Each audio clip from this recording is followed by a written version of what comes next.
but we have 50% of our executive team are women. And 6 out of 8 of the people in my story group are women.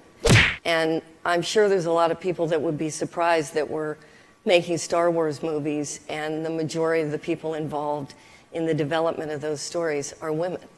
And I think that it's making a huge difference in the stories that we're trying to tell.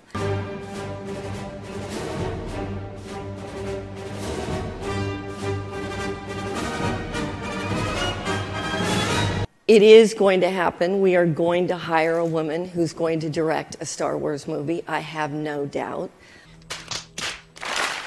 And it is interesting because I have a huge number of men who call me constantly and tell me how much of a Star Wars fan they are and how much they want to get involved in anything to do with Star Wars. I don't have a lot of women who call and have those conversations with me.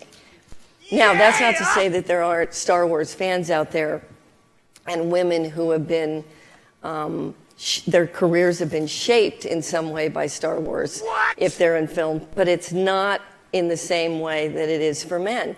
So that's one of the challenges that we keep talking about. Hello and welcome to Pareto's Principle Explained. The Pareto Principle, also known as the 80-20 rule, is a rule that applies to every business, every organization, every corporation, no matter how large or small. There is no business which is unaffected by the Pareto Principle, and it states that 80% of a business's profit is generated by just the top 20% of customers, the regular customers, the loyal customers, who buy all of the products and engage with a company at a high level. Hence, any company that wishes to succeed must take care to maintain and preserve this top 20% of customers. When I took my job, I told my boss that when Star Wars comes out, I need time off work, and I've been working there for 5 years, so that was 5 years ago that I warned them that I was taking this day out, so they really had nothing to say about it.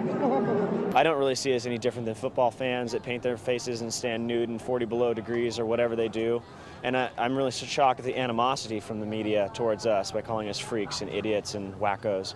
Any business owner who pushes out or through foolish decisions loses even half of this top 20% can expect a 40% reduction in profits. Hence, any company that drives away its top 20% of customers can expect a disproportionately large reduction in profits. Kennedy said, "I have a responsibility to the company that I work with. I don't feel that I have a responsibility to cater in some way to those particular fans.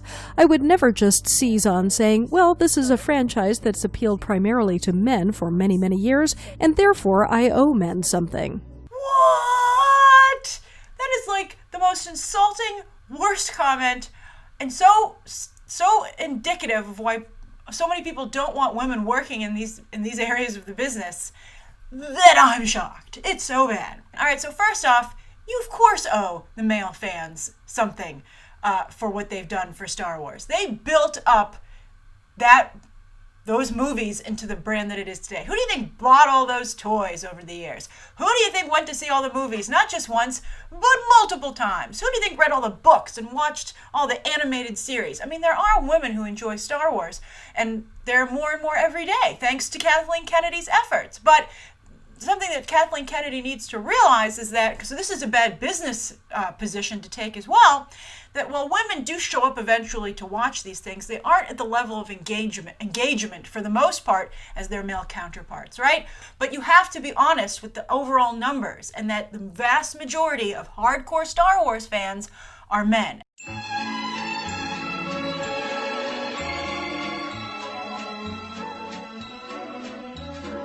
Bitches leave.